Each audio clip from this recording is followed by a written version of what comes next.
We are officially on the countdown until students arrive in our classrooms. In my district, we have just under 4 weeks. I cannot believe there's school supplies on the shelves already.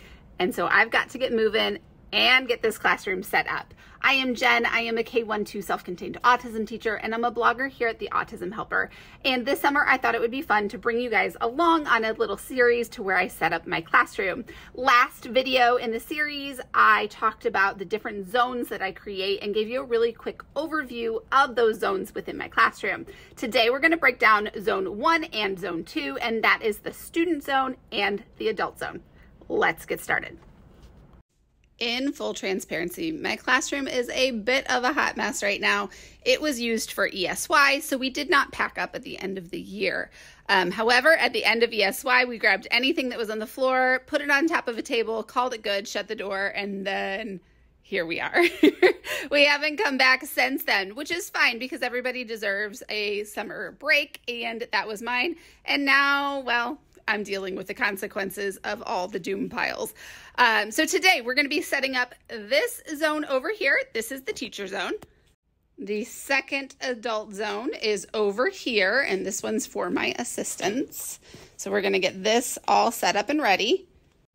And we are going to tackle the student zone, which is over here, and these cubbies over here.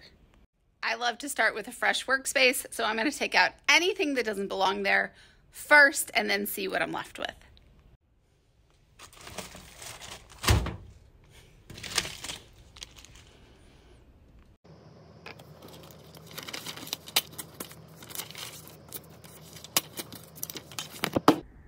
We are slowly getting there.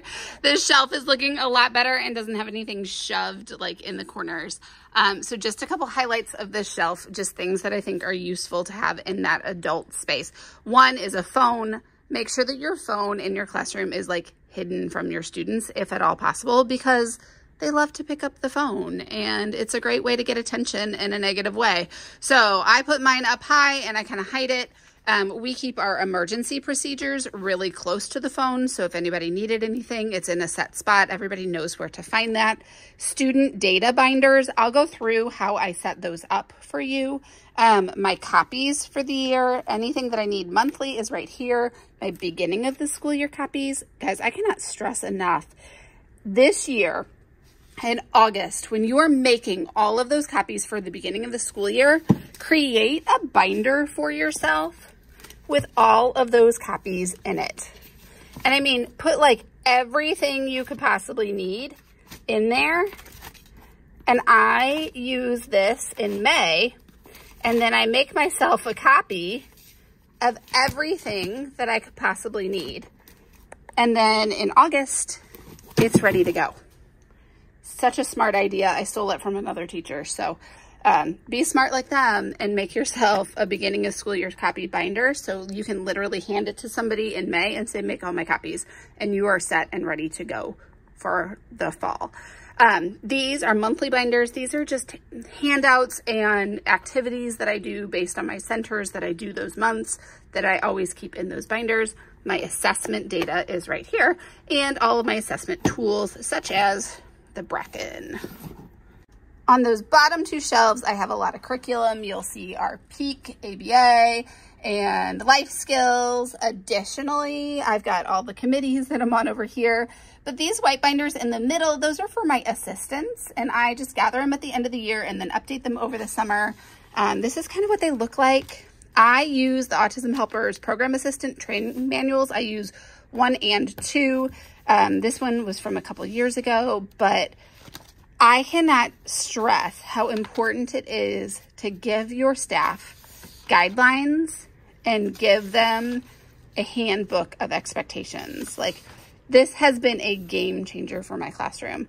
They have a place to look and reference without like stopping and interrupting my instruction, which if they need to ask me a question, I'm all about it, but I also want them to feel successful. This also gives us points to do staff training.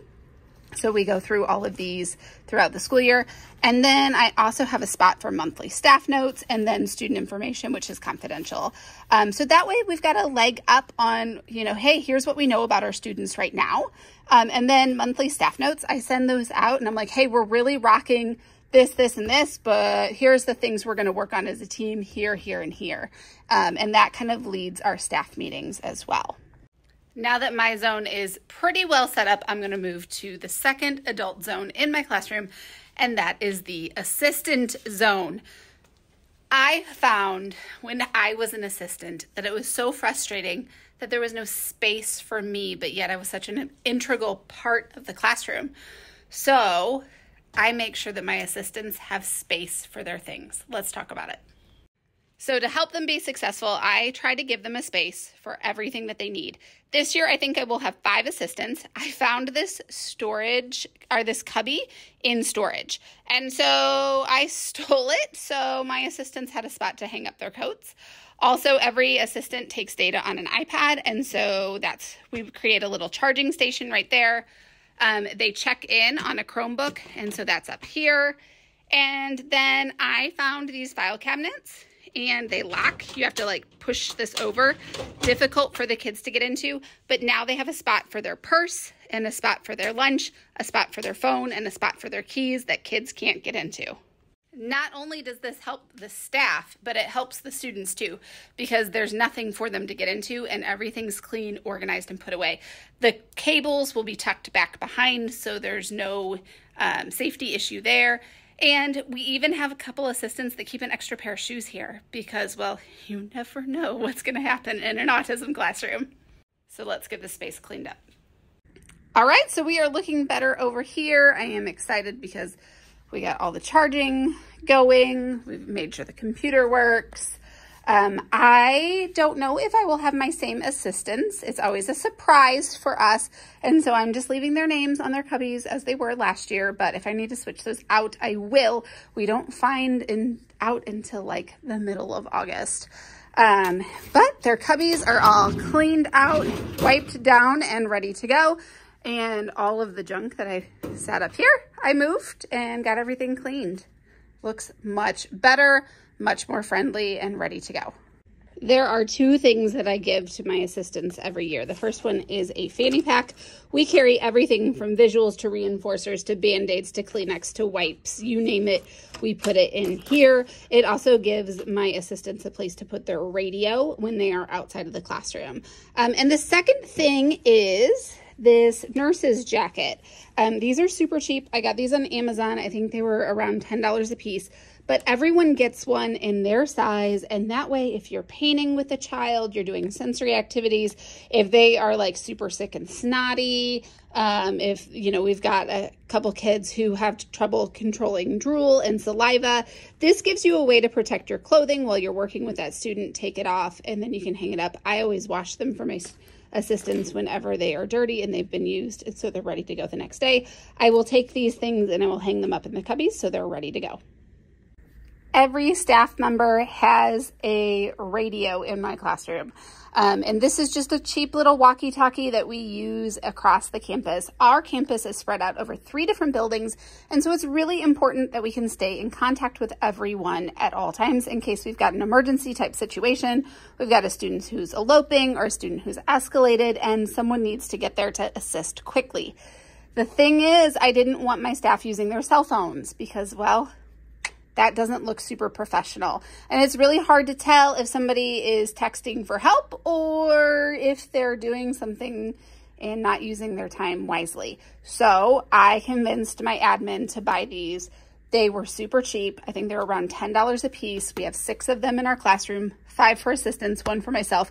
We wear them all day long to where if you are at a special, you need help, you're on the playground, if you just want a radio and communicate that somebody's absent or someone's going home, this keeps our team in constant contact.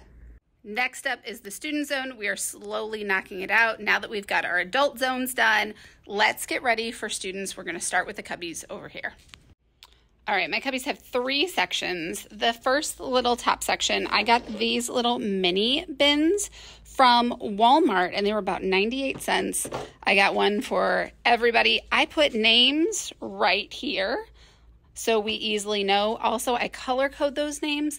These baskets hold everything from sensory supports to scarves, gloves, mittens, anything a kid might bring in or need throughout the day to get ready, we put in here. I would love to say that we never lose gloves, but when we were putting them in pockets of coats, we could never find them again. And so this gives us a solid place to put that. Also, I love that sensory supports are right there by their coats, so they're easily accessible at the morning when the students get here, also anytime they leave the classroom. Next up, we just have a hook. We've got a spot for a backpack and a coat. And then down below, I just bought some shoebox containers. I think these came from Target, but you can easily find them at Walmart. They're about $1 a piece. They're not too expensive. This is where we put student extra clothes. I ask that each of my students bring a set of extra clothes, including socks and shoes, if at all possible. And then this is just the way that we organize that. In that front little pouch, their name will go there so students know exactly where to find their belongings. I always want to make sure that I have visuals that support my students, and this is just one example of those. I'm going to hang this up by my cubbies, and I use these all the time, from arriving to the classroom to going to the bathroom, washing hands, going to music class, recess. I have all of these copied, ready to go, so we've got visuals no matter where we're going. 5 zones to go, 2 down. That feels really, really good.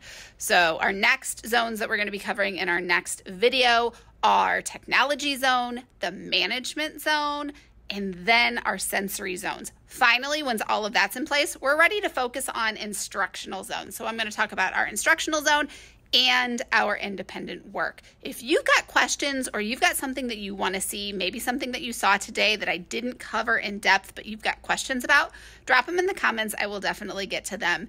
And I'm going to go over our morning routine too. I'm going to create a separate video for that. We've got a couple comments asking about that. So that is something to watch for in upcoming videos. I told you all about how my students unpack, but let's kind of get into the nitty-gritty of what happens in those first 30 minutes. If you've got questions, you've got comments, drop them below. I would be happy to answer them. I will see you next time.